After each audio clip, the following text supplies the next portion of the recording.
जय श्री कृष्णा दोस्तों। आज हम आपके लिए लाए हैं भगवान कृष्णा की सुंदर कहानियां। इन कहानियों में आपको भगवान कृष्ण की महानता और अपने भक्तों के प्रति उनके प्रेम भाव के दर्शन होंगे। इन कृष्ण कहानियों में कुछ कहानियां काफी रोचक है, जैसे कि कृष्ण भगवान के पास हमेशा रहने वाली बांसुरी की अनोखी कहानी, भगवान कृष्ण और कर्मा बाई की खिचड़ी। तो चलिए पढ़ते हैं कृष्णा के बांसुरी की कहानी। द्वापर युग का समय चल रहा था। भगवान श्री कृष्ण के रूप में महाविष्णु अपने 8वां अवतार में जन्म ले चुके थे। सभी देवता, भगवान, सुर और ऋषि मुनि भेष बदलकर एक एक करके बाल कृष्ण से मिलने आ रहे थे। वह देख भगवान शिव के मन में भी अपने प्रिय प्रभु से मिलने की इच्छा उत्पन्न हुई, पर वह यह सोचकर रुके हुए थे कि बाल कृष्ण के लिए उपहार के रूप में क्या दिया जाए जिसे वह हमेशा अपने पास रख सके। तब शिवजी को याद आया कि उनके पास महान आर्षि दधीचि की वज्र की अस्थि हड्डी रखी हुई है। आर्षि दधीचि वह आर्षि है जिन्होंने राक्षस एवं असुरों के संहार के लिए अपनी आत्मा त्याग कर अपनी वज्र की हड्डियां देवताओं को दान दी थी। जिस आर्षि विश्वकर्मा ने कुछ हथियार बनाए थे, उस बच्ची हुई एक हड्डी को तराश कर भगवान शिवजी ने एक अत्यंत सुंदर बांसुरी बनाई। फिर जब वह बालक भगवान कृष्ण से मिले, तब उन्होंने वही बांसुरी उन्हें भेंट कर दी। वो सुंदर भेंट कृष्ण भगवान को बहुत पसंद आई। शिव और कृष्ण भगवान के बीच स्नेह देखकर उस दिन देवताओं ने भगवान कृष्ण को बांसुरी वाला इस नाम से गौरवान्वित किया। उसी बांसुरी को ही कृष्णा भगवान के अपने अवतार काल के अधिकतम समय हमेशा अपने साथ रखा। तो यह थी कृष्णा के बांसुरी की कहानी, भगवान श्री कृष्ण के सिरदर्द की कहानी। द्वापर युग में घटित कृष्ण और राधा की कहानियां कौन नहीं जानता। उस वक्त देवताओं में यह चर्चा थी कि राधा ही भगवान कृष्ण की सबसे बड़ी भक्त है, पर इस बात से एक व्यक्ति सहमत नहीं थे और वह थे नारद मुनि।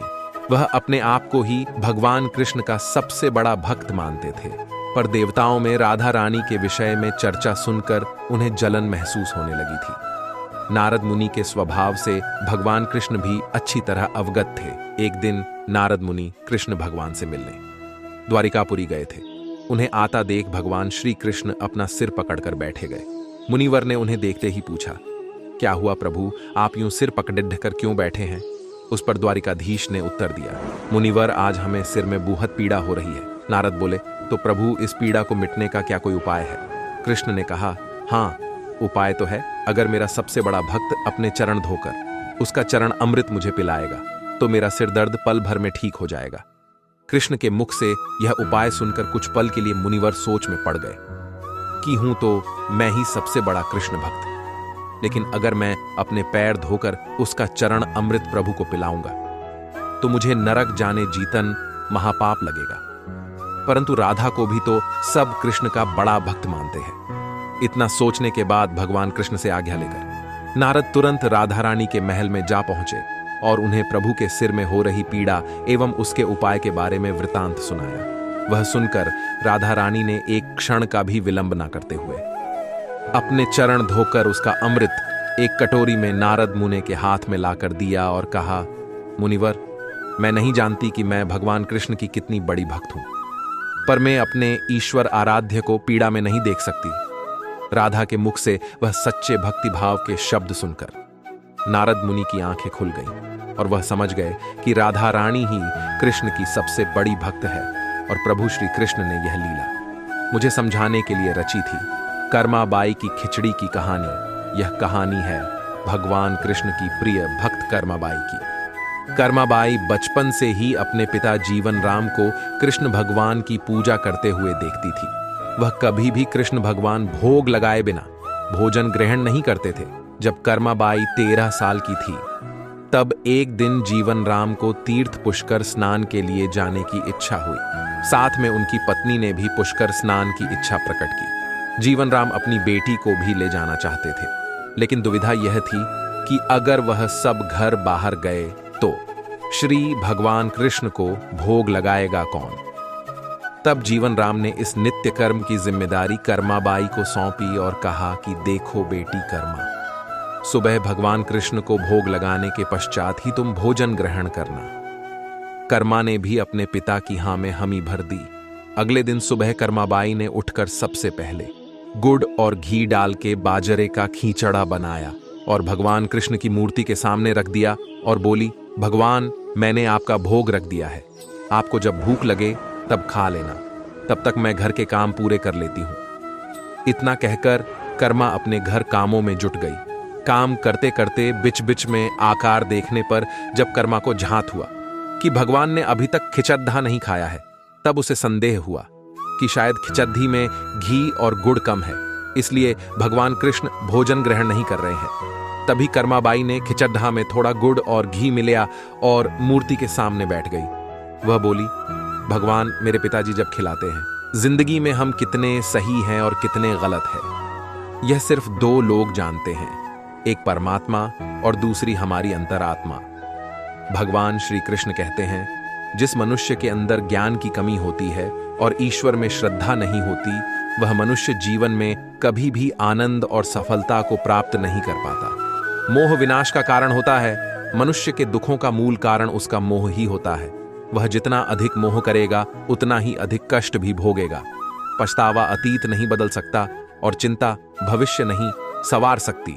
इसलिए वर्तमान का आनंद लेना ही जीवन का सच्चा सुख है। श्री कृष्ण कहते हैं, जो तुम्हारा साथ देता है तुम उसका साथ दो, और जो तुम्हें धोखा देता है तुम उसे त्याग दो। जिस जगह आपका सम्मान ना हो वहां पर कभी जाना नहीं चाहिए, वरना लोग आपको कमजोर और बेवकूफ समझेंगे। जहां बारिश ना हो वहां फसल खराब हो जाती है, और जहां संस्कार ना हो वहां नस्ल खराब हो जाती है। जो लोग यह कहते हैं मेरे पास वक्त नहीं है, असल में उनके खास रिश्तों की गिनती में आपका नाम ही नहीं है। बात इतनी मधुर रखो कि कभी वापस भी लेनी पड़े तो स्वयं आपको कड़वी ना लगे। खुद में थोड़ा स्वाभिमान होना जरूरी है, वरना लोग आपको वहां भी दबाने की कोशिश करेंगे जहां आपका अधिकार है। जब तक तुम अपने आप से नहीं हार जाओ तब तक दुनिया की कोई ताकत तुम्हें हरा नहीं सकती। कमजोर तुम नहीं, तुम्हारा वक्त है और वक्त सबका बदलता है। तुम बस अपना कर्म करते जाओ। जिसने कभी संकट नहीं देखा उसे अपनी ताकत का कभी एहसास नहीं होगा। जो दूसरों की तकलीफ को समझते हैं, जिनमें दया है, जो दिल से अच्छे हैं, उन्हें दोबारा जन्म नहीं लेना पड़ता। किसी को कुछ देकर घमंड मत कर। क्या पता तू दे रहा है या पिछले जन्म का कर्ज चुका रहा है। घमंडी मनुष्य का वंश, वैभव और प्रतिष्ठा तीनों ही चले जाते हैं। विश्वास ना हो तो रावण, कौरव और कंस को देख लो।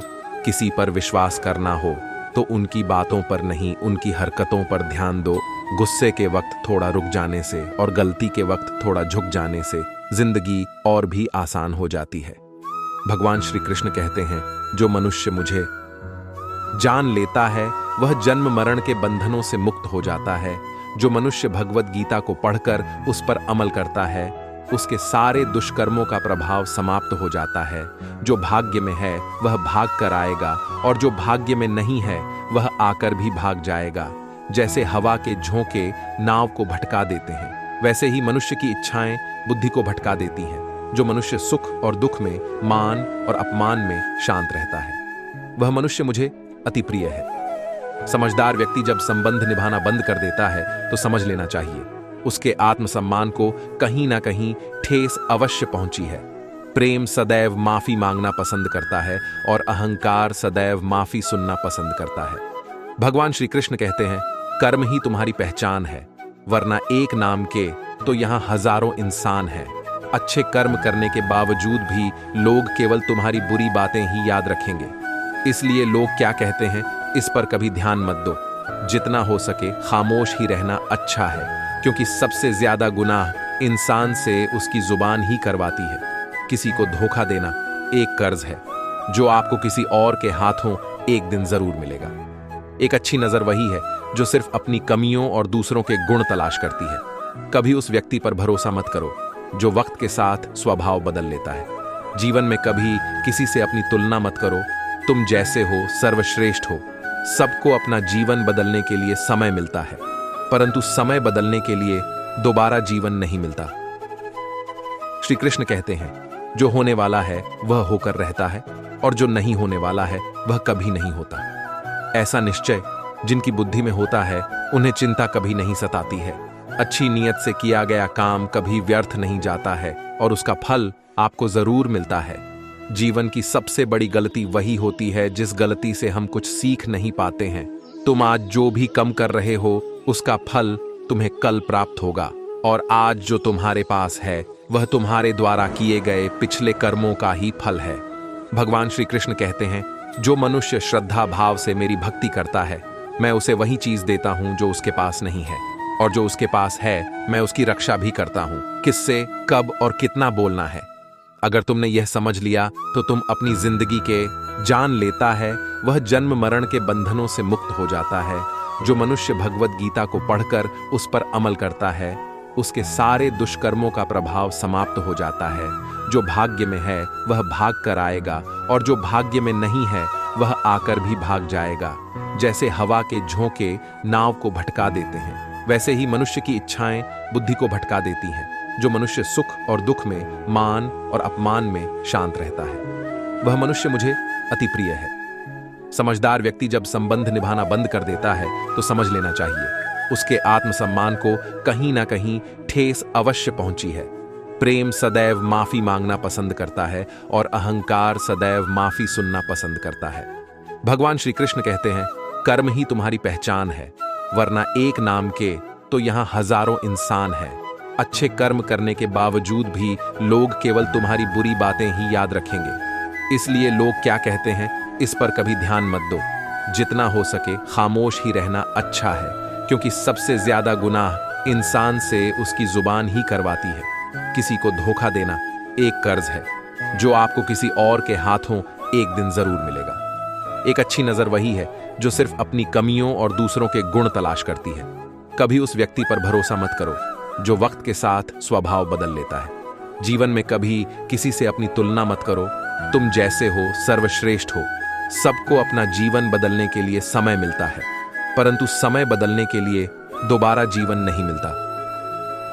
श्री कृष्ण कहते हैं, जो होने वाला है वह होकर रहता है, और जो नहीं होने वाला है वह कभी नहीं होता। ऐसा निश्चय जिनकी बुद्धि में होता है उन्हें चिंता कभी नहीं सताती है। अच्छी नीयत से किया गया काम कभी व्यर्थ नहीं जाता है, और उसका फल आपको जरूर मिलता है। जीवन की सबसे बड़ी गलती वही होती है जिस गलती से हम कुछ सीख नहीं पाते हैं। तुम आज जो भी कम कर रहे हो उसका फल तुम्हें कल प्राप्त होगा, और आज जो तुम्हारे पास है वह तुम्हारे द्वारा किए गए पिछले कर्मों का ही फल है। भगवान श्री कृष्ण कहते हैं, जो मनुष्य श्रद्धा भाव से मेरी भक्ति करता है, मैं उसे वही चीज देता हूं जो उसके पास नहीं है, और जो उसके पास है मैं उसकी रक्षा भी करता हूं। किससे, कब और कितना बोलना है। अगर तुमने यह समझ लिया तो तुम अपनी जिंदगी के सार्थक बन चुके हो। कान्हा कहते हैं, जीवन में कभी मौका मिले तो किसी के लिए सारथी बनना स्वार्थी नहीं। धर्म से भरा हृदय धर्म का परामर्श देता है, और अधर्म से भरा हृदय अधर्म का परामर्श देता है। इंसान इसलिए दुखी नहीं है कि वह ईश्वर को नहीं मानता। इंसान इसलिए दुखी है क्योंकि वह ईश्वर की नहीं मानता। समय आने पर सबको मिलता है। समय से पहले की चाह ही दुख का कारण बनती है। वे मूर्ख हैं जो प्रेम को बकवास कहते हैं। प्रेम इस संसार की मूल है, इसी से संसार बना है। रिश्तों में नियमित दूरियां रिश्तों को जोड़ती है, और अनियमित दूरियां रिश्तों को तोड़ती है। मनुष्य अपने विश्वास से निर्मित होता है। जैसा वह विश्वास करता है वैसा ही बन जाता है। इस संसार में भाग्य से अधिक और समय से पहले ना किसी को मिला है और ना ही कभी मिलेगा। जीवन में वाणी को संयम में रखना अनिवार्य है, क्योंकि वाणी से दिए हुए घाव कभी भरे नहीं जा सकते। कृष्ण कहते हैं, धर्म के लिए लड़ना सीखो, अधर्मी का काल बनना सीखो, और अपनों के लिए त्याग करना सीखो। सत्य हमेशा पानी में तेल की एक बूंद के समान होता है। कितना भी असत्य का पानी डालें, वह हमेशा ऊपर ही तैरता है। अपने जीवन में कभी भी न किसी को आनंद में वचन दो, न क्रोध में उत्तर दो, और ना ही दुख में कभी निर्णय लो। कोई आदमी चाहे लाख चीजें जान ले, चाहे वो पूरे जगत को जान ले, लेकिन अगर वह स्वयं को नहीं जानता तो वह अज्ञानी है। अगर कोई आपको ठुकरा दे तो बुरा मत मानना, क्योंकि वे वास्तव में आपकी कीमत नहीं जानते। जो रिश्ता हमें रुला दे उससे गहरा कोई रिश्ता नहीं, और जो रिश्ता हमें रोता हुआ छोड़ दे उससे कमजोर कोई रिश्ता नहीं। हमेशा शांत रहे। इससे आप जीवन में खुद को बहुत मजबूत पाएंगे, क्योंकि लोहा ठंडा होने पर ही मजबूत होता है, पर गर्म होने पर तो उसे किसी भी आकर में ढाला जा सकता है। किसी विपत्ति के समय आपको यह 7 गुण बचाएंगे। आपका ज्ञान, आपकी विनम्रता, आपकी बुद्धि, आपके भीतर का साहस, आपके अच्छे कर्म, सच बोलने की आदत और ईश्वर में विश्वास। मुश्किल समय में व्यक्ति अकेला हो जाता है, लेकिन मुश्किलों की वजह से वही व्यक्ति मजबूत हो जाता है। जो आपको सम्मान दे उसी को सम्मान दीजिए, हैसियत देखकर। सर झुकाना कायरता का लक्षण है। दुनिया में हमारे सामने चाहे जो स्थिति आ जाए, एक काम करना, अपने जीवन को ऊपर वाले को सौंप देना। भगवान पर विश्वास उसे बच्चों की तरह करो, जिसे हवा में उछालो तो वह हंसता है। वह डरता नहीं है, क्योंकि वह जानता है कि आप उसे गिरने नहीं देंगे।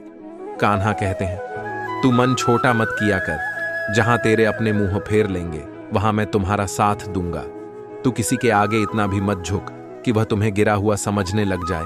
लोग तुम्हारी कदर तभी करेंगे, तब तुम उन्हें उन्हीं की तरह नजरअंदाज करना सीख जाओगे। जो रिश्ता हमें रुला दे, उससे गहरा कोई रिश्ता नहीं। जो रिश्ता रोते हुए छोड़ दे, उसे कमजोर कोई रिश्ता नहीं। और बुरे वक्त में भी जो रिश्ता निभाएं, उससे बड़ा कोई रिश्ता नहीं। कान्हा कहते हैं, जो भावनाओं को समझे वह अपना, और जो भावना से परे हो वह पराया। जो दूर रहकर भी पास हो वह अपना, और जो पास रहकर भी दूर हो वह पराया। मनुष्य हमेशा अपने भाग्य को कोसता है, यह जानते हुए कि भाग्य से भी ऊंचा उसका कर्म है, जो उसके स्वयं के हाथों में है।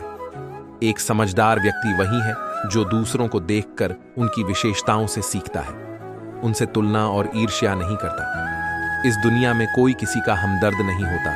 लाश को श्मशान में रखकर अपने ही पूछते हैं, अभी और कितना वक्त लगेगा। दुख आना भी जरूरी है, तभी इनसे जिंदगी पूरी होती है। खाली खुशी इंसान को मजबूत नहीं बनाती, और ना ही जिंदगी के दोनों पहलुओं से रूबरू कराती है। दुनिया में केवल माता और पिता ही ऐसे इंसान हैं जो चाहते हैं कि हमारे बच्चे हमसे भी ज्यादा कामयाब हों। वक्त, दोस्त और रिश्ते, ये वो चीजें हैं जो हमें मुफ्त मिलती है, मगर इनके बेशकीमती होने का एहसास तब होता है जब ये कहीं खो जाते हैं। जिंदगी में कुछ दर्द ऐसे होते हैं जो हमें जीने नहीं देते, और कुछ फर्ज ऐसे होते हैं जो मरने नहीं देते। आप चाहे कितने भी अच्छे कर्म कर लो, लेकिन आपकी तारीफ सिर्फ शमशान में ही होगी। अगर आप किसी को एक बार माफ करते हो तो आप समझदार हो। अगर आप उस व्यक्ति को दूसरी बार भी माफ करते हो तो आप बहुत ही नरम दिल हो। लेकिन आप उस व्यक्ति को तीसरी बार भी माफ करते हो तो आप दुनिया के सबसे बड़े मूर्ख हो। जीवन की सबसे महंगी चीज है आपका वर्तमान, जो एक बार चला जाए तो फिर पूरी दुनिया की संपत्ति देकर भी उसे हम खरीद नहीं सकते। संसार के सहयोग में जो सुख प्रतीत होता है उसमें दुख भी मिला रहता है, परंतु संसार के वियोग से, सुख दुख से अखंड आनंद प्राप्त होता है। ईश्वर से कुछ मांगने पर ना मिले तो उससे नाराज ना होना, क्योंकि ईश्वर वह नहीं देता जो आपको अच्छा लगता है, बल्कि वह वही चीज देता है जो आपके लिए अच्छा होता है। जिंदगी में एक ऐसे इंसान का होना बहुत जरूरी है जिसको दिल का हाल बताने के लिए लफ्जों की जरूरत नहीं पड़ती। शायद उसे ही परमात्मा कहते हैं। कान्हा कहते हैं, जो व्यक्ति मृत्यु के समय मेरा स्मरण करते हुए अपना शरीर त्यागता है वह मेरे परम धाम को प्राप्त होता है। जब लोग आपकी बुराई करें तो आप परेशान मत हो, क्योंकि वो लोग आपको महत्व देने का कोई और तरीका नहीं जानते। जानने की शक्ति झूठ को सच से पृथक करने वाली जो विवेक बुद्धि है, उसी का नाम ज्ञान है। कान्हा कहते हैं, मैं धरती की मधुर सुगंध हूं, मैं अग्नि की ऊष्मा हूं, मैं सभी जीवित प्राणियों का जीवन और सन्यासियों का आत्मसंयम भी मैं ही हूं। जिस प्रकार समुद्र के पार जाने के लिए नाव ही एकमात्र साधन है, ठीक उसी प्रकार स्वर्ग के लिए सत्य ही एकमात्र सीढ़ी है। हम ना बोले फिर भी वह सुन लेता है, इसलिए उसका नाम परमात्मा है। वह ना बोले फिर भी हमें सुनाई दे, उसी का नाम श्रद्धा है। सबसे इस तरह का व्यवहार करें कि कोई अगर आपके बारे में बुरा भी कहे तो कोई उस पर विश्वास ना करे। संबंध उसी आत्मा से जुड़ता है जिनका हमसे पिछले जन्मों का कोई रिश्ता होता है, वरना दुनिया की इस भीड़ में कौन किसको जानता है। कान्हा कहते हैं, मैं विधाता होकर भी विधि के विधान को नहीं टाल सका। मेरी चाह राधा थी और चाहती मुझको मेरा थी, पर मैं रुक्मणी का हो गया। शस्त्र केवल शरीर को घायल कर देते हैं, किंतु शब्द आत्मा को भी घायल कर देते हैं। दुनिया में केवल माता और पिता ही ऐसे इंसान हैं जो चाहते हैं कि हमारे बच्चे हमसे भी ज्यादा कामयाब हों। जीवन में आधे दुख इस कारण जन्म लेते हैं क्योंकि उनसे आशाएं बड़ी होती हैं। इन आशाओं का त्याग करके देखो, जीवन में सुख ही सुख है। जिंदगी के इस रण में खुद ही कृष्ण, खुद ही अर्जुन बनना पड़ता है। रोज अपना ही सारथी बनकर जीवन के महाभारत से लड़ना पड़ता है। फल की अभिलाषा छोड़कर काम करने वाला पुरुष ही अपने जीवन को सफल बनाता है। जीवन में अहंकार भी आवश्यक है।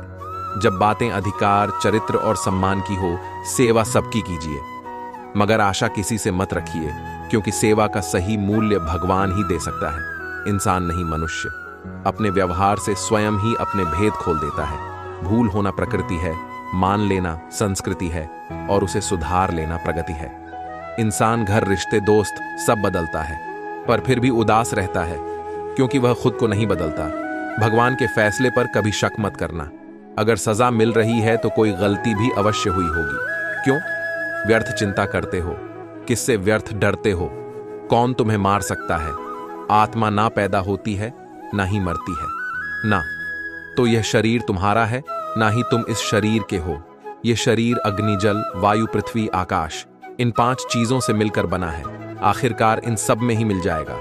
लेकिन यह आत्मा स्थिर है, जिसे तुम मृत्यु समझते हो। वही तो एक नया जीवन है। दुख और तकलीफ इंसान को परेशान करने के लिए नहीं, बल्कि उसकी योग्यता और आत्मविश्वास का इम्तिहान लेने के लिए आते हैं। जिस व्यक्ति का मन शांत होता है, जो व्यक्ति बोलते और अपना काम करते समय शांत रहता है, वही व्यक्ति होता है जिसने सच को हासिल कर लिया है और जो दुख तकलीफों से मुक्त हो चुका है। जो हुआ वह अच्छा हुआ, जो हो रहा है वह भी अच्छा हो रहा है, जो होगा वह भी अच्छा ही होगा। जो बीत गया उसका तुम पछतावा ना करो और भविष्य की चिंता भी ना करो। अभी तो वर्तमान चल रहा है। एक समझदार व्यक्ति अपने अंदर की कमियों को उसी तरह से दूर कर लेता है जिस तरह से एक स्वर्णकार चांदी की अशुद्धियों को चुन चुनकर थोड़ा थोड़ा करके और इस प्रक्रिया को बार बार दोहराकर दूर कर लेता है। भगवान श्री कृष्ण कहते हैं, इस संसार में तुम एक ही क्षण में करोड़ों के स्वामी बन जाते हो, तो वहीं दूसरे क्षण दरिद्र भी बन जाते हो। मेरा तेरा, छोटा बड़ा, अपना पराया, इन सब चीजों को अपने मन से निकाल दो, फिर सब कुछ तुम्हारा है। तुम इन सब के हो। सिर्फ वक्त के भरोसे मत बैठे रहना। किस्मत वालों के हाथ खाली रह सकते हैं, लेकिन मेहनत करने वालों के नहीं। आप अपने विचारों को बदलें। निश्चित रूप से यह विचार आपके जीवन को बदल देंगे। कुछ रास्तों पर आपको अकेले ही चलना पड़ेगा। ना कोई परिवार, ना दोस्त, ना कोई साथी, बस आप और आपकी हिम्मत। जो काम सबसे ज्यादा महत्वपूर्ण और कठिन है, सबसे पहले उसको करो। जीवन में जो भी होता है वो किसी वजह से होता है। या तो वो आपको कुछ बनाकर जाता है या फिर कुछ सीखा कर। मतलब ना हो तो लोग बोलना तो दूर, देखना भी छोड़ देते हैं। इसलिए अपेक्षा सिर्फ खुद से रखिए। रास्ते कभी खत्म नहीं होते, लेकिन हम भूल जाते हैं जिंदगी रिश्तों से ही सजती और समृद्धि है। मन में जो है साफ साफ कह देना चाहिए, क्योंकि सच बोलने से फैसले होते हैं और झूठ बोलने से फासले होते हैं। सुबह की नींद इंसान के इरादों को कमजोर बनाती है। मंजिल को हासिल करने वाले कभी देर तक सोया नहीं करते। हर किसी को दिल में उतनी ही जगह दो जितनी वह देता है, वरना या तो खुद रोवोगे या वह तुम्हें रुलाएगा। कामयाब होने के लिए अपनी मेहनत पर यकीन करना होगा, क्योंकि किस्मत तो जुए में आजमाई जाती है। यदि जीवन में लोकप्रिय होना हो तो सबसे ज्यादा आप शब्द का, उसके बाद हम शब्द का और सबसे कम मैं शब्द का उपयोग करना चाहिए। अपनी ऊर्जा को चिंता करने में खत्म करने से बेहतर है इसका उपयोग समाधान ढूंढने में किया जाए। बुराई को देखना और सुनना ही बुराई की शुरुआत है। प्रेरणा का सबसे बड़ा स्रोत आपके अपने विचार है, इसलिए बड़ा सोचे और खुद को जीतने के लिए प्रेरित करें। कर्मों का गणित बड़ा सीधा और सरल है। कर भला तो हो भला कर, बुरा तो हो बुरा। जो मनुष्य जीभ पाकर भी श्री राधा कृष्ण का कीर्तन नहीं करता है, वह दुर्बुद्धि मनुष्य मोक्ष की सीढ़ी पाकर भी उस पर चढ़ने की चेष्टा नहीं करता। दुख भोगने वाला आगे चलकर सुखी हो सकता है, मगर दुख देने वाला कभी सुखी नहीं हो सकता। अपने अंदर करुणा रखो। आवेश नहीं, मेघ की वर्षा से पुष्प खेलते हैं, उसकी गर्जना से नहीं। गलत व्यक्ति जितना भी मीठा बोले आपके लिए बीमारी बन जाएगा, और सच्चा व्यक्ति कितना भी कड़वा लगे एक दिन औषधि बनकर काम आएगा। जिस प्रकार एक दिया अपना प्रकाश